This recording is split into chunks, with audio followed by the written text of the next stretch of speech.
আসসালামু আলাইকুম। সবাইকে স্বাগত জানাচ্ছি গ্লোবাল ভিউজে। আপনাদের সঙ্গে আছি আমি শরফি দিবা। আজ জানাবো আন্তর্জাতিক গণমাধ্যমে আলোচিত সংবাদ ও বিশ্লেষণ।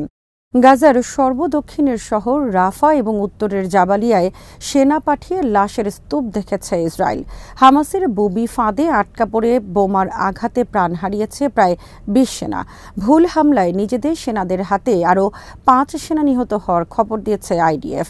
ফিলিস্তিনিদের সমর্থনে উত্তর ইসরায়েলে সিরিজ হামলা চালিয়েছে হিজবুল্লাহ। বুধবার থেকে পরদিন সকাল পর্যন্ত ইসরায়েলের স্পর্শকাতর অবস্থানগুলোতে অন্তত ৪ বার আঘাত হেনেছেন ইরাকি যোদ্ধারা। আরও ২টি মার্কিন ও ইসরায়েল সংশ্লিষ্ট জাহাজে সরাসরি আঘাত করেছে হুথিদের ক্ষেপণাস্ত্র। এদিকে গাজা নিয়ে নিজেদের মধ্যে বিবাদে জড়িয়ে পড়েছে ইসরায়েলি মন্ত্রিসভা। আল মায়াদিনের খবরে বলা হয়, গাজায় ভয়াবহ বিপর্যয়ের মধ্যে পড়েছে ইসরায়েলি বাহিনী। হামাস, ইসলামিক জিহাদ সহ গাজার অন্য প্রতিরোধ সংগঠনগুলোর যোদ্ধারা বুধবারের সাম্প্রতিক সময়ের ভয়াবহতম হামলা চালিয়েছেন দখলদারদের উপর। হামাসের আল কাসাম ব্রিগেডস বুধবার উত্তর গাজার জাবালিয়ায় কেবল একটি লড়াইয়ে একেবারে কাছাকাছি থেকে ১২ ইসরায়েলি সেনাকে নির্মূল করার কথা জানিয়েছেন। পরে ইসরায়েলি সূত্রের বরাতে আল জাজিরা বলেছে, হামাসের যোদ্ধারা জাবালিয়ায় আগে থেকে বুবি ফাঁদ পেতে রাখা একটি ভবনে বিস্ফোরণ ঘটান, যেখানে ইসরায়েলি সেনারা অবস্থান করছিলেন। এই ঘটনায় ২০ সেনা নিহত কিংবা আহত হন। জাবালিয়ায় অভিযানে নিয়োজিত ইসরায়েলি সেনাবাহিনীর ৯৮তম ডিভিশনের উপর চালানো এই হামলাকে অত্যন্ত ভয়াবহ ঘটনা বলে বর্ণনা করেছে ইসরায়েলি মিডিয়া। ঘটনার পর হতাহতদের উদ্ধারে ইসরায়েলি হেলিকপ্টারগুলোকে জাবালিয়ার পূর্বে ব্যস্ত সময় কাটাতে দেখা গেছে। ইসরায়েলি হাসপাতালগুলো বলছে, গাজার ভয়াবহ যুদ্ধে সেনাদের বিপুল সংখ্যক হতাহতের ঘটনা সামাল দিতে হিমশিম খাচ্ছেন তারা। অনেক বিশ্লেষক বলেছেন, আল জাইতুন এলাকা থেকে ইসরায়েলি সেনাদের সরিয়ে নেওয়া সহ গত কয়েকদিনে যেসব ঘটনা ঘটেছে তাতে স্পষ্ট প্রতিরোধ সংগঠনগুলো শুধু পুনর্গঠিত হয়নি, বরং তাদের যুদ্ধ কৌশলে ব্যাপক পরিবর্তন এসেছে, যা গাজা যুদ্ধের প্রকৃতিকে পুরোপুরি বদলে দিয়েছে। ইসরায়েলি বাহিনী সেখানে আক্ষরিক অর্থেই বিপাকে পড়েছে। বুধবার আল কাসামের বিভিন্ন বিবৃতিতে বলা হয়, জাবালিয়া এবং দক্ষিণ গাজার রাফা শহরে তারা আলী ইয়াসিন শেলের মাধ্যমে ইসরায়েলের অন্তত ৩টি D9 সামরিক বুলডোজারে আঘাত করেছেন। জাবালিয়া ক্যাম্পের পূর্বে ইসরায়েলি সেনাদলের উপর ড্রোনের মাধ্যমে অ্যান্টি পার্সোনেল শেল নিক্ষেপ করেছেন। ক্যাম্পের ব্লক 4-এ একটি জটিল অভিযানে তাদের যোদ্ধারা একটি ভবনের ভেতর অবস্থান নেওয়া দখলদার সেনাদের উপর 2টি অ্যান্টি পার্সোনেল শেল নিক্ষেপ করেন। তাদের সঙ্গে কাসামের যোদ্ধাদের প্রচণ্ড লড়াই হয়। সেখানে উদ্ধারকারী সেনারা এলে সুয়াত এক্সপ্লোসিভ ডিভাইসের মাধ্যমে একটি মার্কাভা ট্যাঙ্কে বিস্ফোরণ ঘটানো হয়। এই ঘটনায় কমপক্ষে ১২ ইসরায়েলি সেনা নিহত হন বলে নিশ্চিত করেছে আল কাসাম। আরেক ঘটনায় ক্যাম্পের একটি বাড়িতে অনুপ্রবেশের চেষ্টা করছিল ইসরায়েলের বিশেষ বাহিনী। তাদের উপরও সুয়াত এক্সপ্লোসিভ ডিভাইসের বিস্ফোরণ ঘটানো হয়। বিস্ফোরণে ওই সেনারাও নিহত হন বলে জানায় হামাসের সামরিক শাখা। তাছাড়া জাবালিয়া শহরের পূর্বে অগ্রসরমান সেনাদের একটি মার্কাভা 4 ট্যাঙ্কে আঘাত করেন তারা। অ্যান্টি পার্সোনেল TBG শেলের মাধ্যমে এই সেনাদের উপর হামলা করা হয়। এদিন ইসরায়েলি সেনাদের আর্টিলারি অবস্থানগুলোতেও হামলা চালান তারা। তাছাড়া কাসামের স্নাইপাররা রাফা শহরের পূর্বে আল তাবাইন মসজিদের পাশে এক সেনাকে গুলি করে হত্যা করেন। রাফার আল আরাদাত এলাকায়ও একটি মার্কাভা ট্যাঙ্কে হামলা করেন তারা। গাজায় স্থলযুদ্ধের পাশাপাশি শর্ট রেঞ্জের রাজুম মিসাইল সিস্টেমের মাধ্যমে ইসরায়েলের সদেরদ ও আমিতাই বসতিতে বোমা হামলা চালায় আল কাসাম। দক্ষিণ লেবানন থেকে ওয়েস্টার্ন আল জলিলে ইসরায়েলের লিমান মিলিটারি ব্যারাকেও রকেট হামলা করেছেন তাদের যোদ্ধারা। বুধবার ইসলামিক জিহাদের আল কুদস ব্রিগেডসও সিরিজ হামলার মাধ্যমে দখলদার সেনাদের নাভিশ্বাস তুলেছে। জাবালিয়া ক্যাম্পের আবু জাইতুনের পাশে মুখোমুখি লড়াইয়ে কয়েকজন ইসরায়েলি সেনা নির্মূল করেছেন তাদের যোদ্ধারা। ক্যাম্পের আল সিক্কা স্ট্রিটেও তাদের হাতে ইসরায়েলি সেনাদের হতাহতের ঘটনা ঘটে। ক্যাম্প মার্কেটের ভেতরে থাকা দখলদারদের উপর মর্টার শেলের ব্যারেজ নিক্ষেপ করেছেন। আল তারনাস এলাকায় একটি মার্কাভা ট্যাঙ্ক এবং একটি মিলিটারি বুলডোজারে আঘাত করেন তাদের যোদ্ধারা। তারা। এদিন জাবালিয়ার বিভিন্ন স্থানে সেনাদের বিভিন্ন গ্রুপিং এবং তাদের যানবাহনের উপর হামলা চালায় আল-কুদস। তাছাড়া ইসরায়েলি সেনাদের অবস্থান নেওয়া অন্তত 2টি ভবনে রকেট হামলা চালানো হয়। জাবালিয়ার পাশাপাশি রাফা শহরের বিভিন্ন স্থানেও সেনাদের উপর কয়েকটি মর্টার ব্যারেজ নিক্ষেপ করেছেন কুদসের যোদ্ধারা। সেখানে তাদের স্নাইপারদের হাতে এক ইসরায়েলি সেনা নিহত হন। বুধবার আল নাসের সালাহ আল দিন ব্রিগেডসের সঙ্গে যৌথ অভিযানে আল-কুদস ইসরায়েলের সদেরত বসতিতে বিপুল পরিমাণ রকেট নিক্ষেপ করে। ইসরায়েলি সেনাবাহিনী বৃহস্পতিবার জানিয়েছে, উত্তর গাজার জাবালিয়ায় ভুলবশত নিজেদের হামলায় 5 ইসরায়েলি সেনা নিহত এবং 7 জন আহত হয়েছেন। আহতদের মধ্যে 3 জনের অবস্থা আশঙ্কাজনক। নিহতদের একজন ক্যাপ্টেন, 2 জন স্টাফ সার্জেন্ট এবং 2 জন সার্জেন্ট র্যাঙ্কধারী। আইডিএফ জানায়, ফিলিস্তিনি যোদ্ধা মনে করে সেনাদের অবস্থান নেওয়া জাবালিয়া ক্যাম্পের একটি ভবনে 2টি শেল নিক্ষেপ করা হলে এই হতাহতের ঘটনা ঘটে। এদিকে রাফার লড়াইয়ে সার্জেন্ট আইরা ইয়ার জিসপান নামে এক ইসরায়েলি সেনা নিহত হন বলে বুধবার জানিয়েছে দেশটির প্রতিরক্ষা বাহিনী। গত সপ্তাহে গাজার সর্বদক্ষিণের ওই এলাকায় শুরু করা স্থল অভিযানে এই প্রথম কোনো ইসরায়েলি সেনা নিহত হন বলে জানিয়েছেন তারা। টাইমস অফ ইসরায়েল জানিয়েছে, ইসরায়েলের হাইফায় রহস্যজনকভাবে গাড়ির ধাক্কায় 5 সেনা গুরুতর আহত হয়েছেন। পুলিশ বলেছে এটি সম্ভবত সড়ক দুর্ঘটনা। ইসরায়েলের বিভিন্ন জায়গায় সম্প্রতি সেনাদের উপর গাড়ি উঠিয়ে দেওয়ার ঘটনা ঘটেছে। ফিলিস্তিনি প্রতিরোধ সংগঠনগুলো এসব হামলার দায় স্বীকার করলেও ইসরায়েল ঘটনাগুলোকে বিভিন্ন কারণ দেখিয়ে ধামাচাপা দেওয়ার চেষ্টা করে। আল মায়াদিন জানিয়েছে, ইসরায়েলে বহুমুখী হামলা চলছে। ফিলিস্তিনি যোদ্ধাদের সঙ্গে সমান তালে হামলা চালিয়ে যাচ্ছে লেবাননের হিজবুল্লাহ। বুধবার ইসরায়েলের বেশ কয়েকটি লক্ষ্যবস্তুতে বড় পরিসরে হামলা চালায় প্রতিরোধ সংগঠনটি। অধিকৃত সেবা ফার্ম, কফার শুবা হিলস সহ উত্তর ইসরায়েলের বেশ কয়েকটি সেনা অবস্থানে বিপুল পরিমাণ রকেট নিক্ষেপ করেন হিজবুল্লাহর যোদ্ধারা। সংগঠনটি এক বিবৃতিতে বলেছে, তারা লেবাননের সীমান্ত সংলগ্ন ইসরায়েলের মেরন সেনা ঘাঁটিতে কয়েক ডজন কাতিউষা ক্ষেপণাস্ত্র, ভারী রকেট ও কামানের গোলা নিক্ষেপ করেছেন। সেই সঙ্গে আরও একটি সেনা অবস্থানে বেশ কয়েকটি ভারী রকেট দিয়ে হামলা চালানো হয়।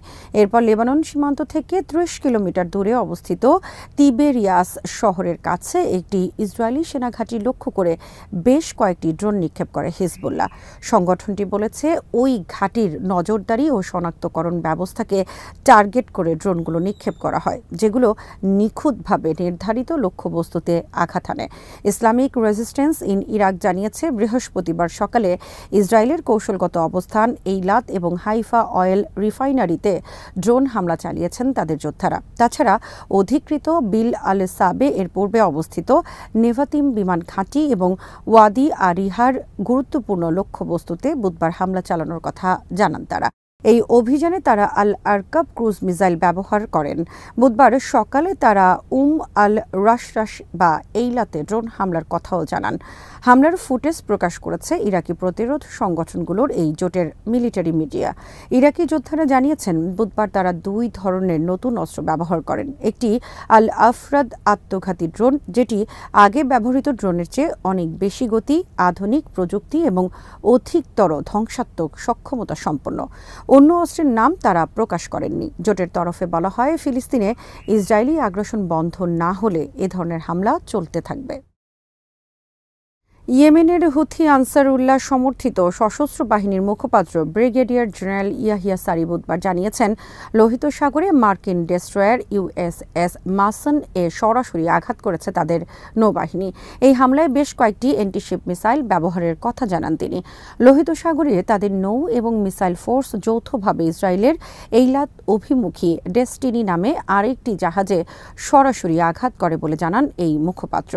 ইসরায়েল সংশ্লিষ্ট জাহাজে আরোপ করা নিষেধাজ্ঞা লঙ্ঘন করায় জাহাজটিতে হামলা চালানো হয় বলে হুথির পক্ষ থেকে জানানো হয়। ইয়াহিয়া সারি সোমবার ফিলিস্তিনিদের সমর্থনে 4র্থ স্তরের অভিযান শুরুর কথা ঘোষণা করেছিলেন, যেখানে ইসরায়েলের বিরুদ্ধে আগের চেয়ে অনেক বেশি জোরদার হামলা করার কথা। গাজায় ইসরায়েলি আগ্রাসন বন্ধ না হলে এবং উপত্যকা থেকে অবরোধ প্রত্যাহার করা না হলে ইয়েমেনি বাহিনীর অভিযান অব্যাহত থাকবে বলে প্রতিশ্রুতি ব্যক্ত করেন ইয়াহিয়া সারি। হামাসের পলিট ব্যুরো সদস্য সামি আবু জুহরি বলেছেন, অবরুদ্ধ গাজায় যুদ্ধের পূর্ণাঙ্গ সমাপ্তি ছাড়া ইসরায়েলের সঙ্গে যে কোনো চুক্তি অর্থহীন। তিনি সুস্পষ্ট করে বলেন, গাজার প্রতিরোধ সংগঠনগুলোর শর্ত মেনে না নিলে ইসরায়েলি বন্দীরা কখনো দিনের আলোর মুখ দেখবে না। তিনি বলেন, ইসরায়েলি কর্তৃপক্ষকে অবশ্যই ফিলিস্তিনি প্রতিরোধ ফ্রন্টের শর্তগুলো মানতে হবে, যার মধ্যে সবার আগে গাজার বিরুদ্ধে চলমান আগ্রাসন বন্ধ করার বিষয়টি রয়েছে।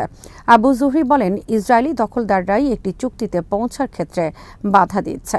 মঙ্গলবার কাতারের প্রধানমন্ত্রীও বলেছেন, ইসরায়েলের কারণে যুদ্ধবিরতি চুক্তিতে পৌঁছানো সম্ভব হচ্ছে না এবং আলোচনায় অচলাবস্থা দেখা দিয়েছে।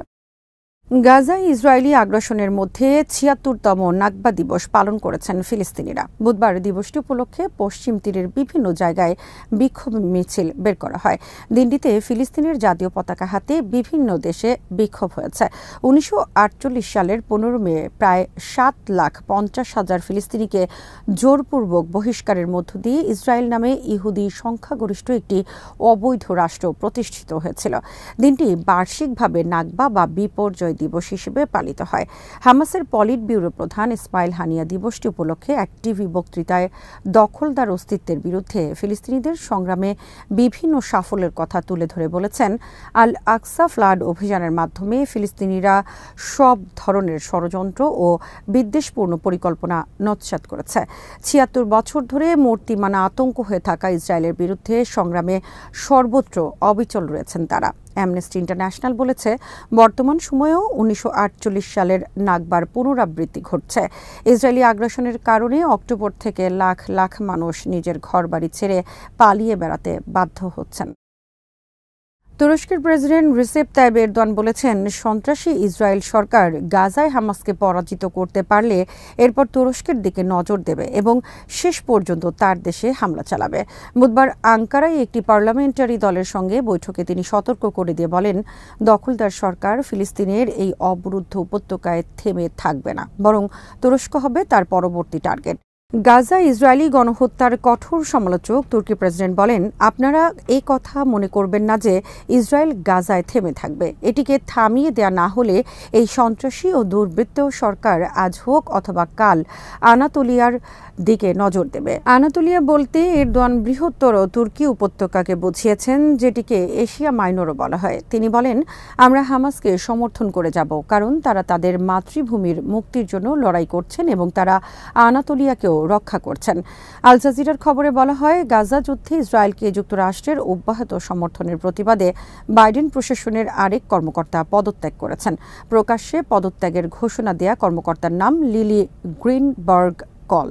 তিনি মার্কিন স্বরাষ্ট্র দপ্তরের চিফ অফ স্টাফের বিশেষ সহকারী ছিলেন। লিলি তার পদত্যাগপত্রে লিখেছেন, তিনি তার বিবেকবোধের জায়গা থেকে বাইডেন প্রশাসনের প্রতিনিধিত্ব করার বিষয়টি চালিয়ে যেতে পারেন না। লিলি একজন ইহুদি।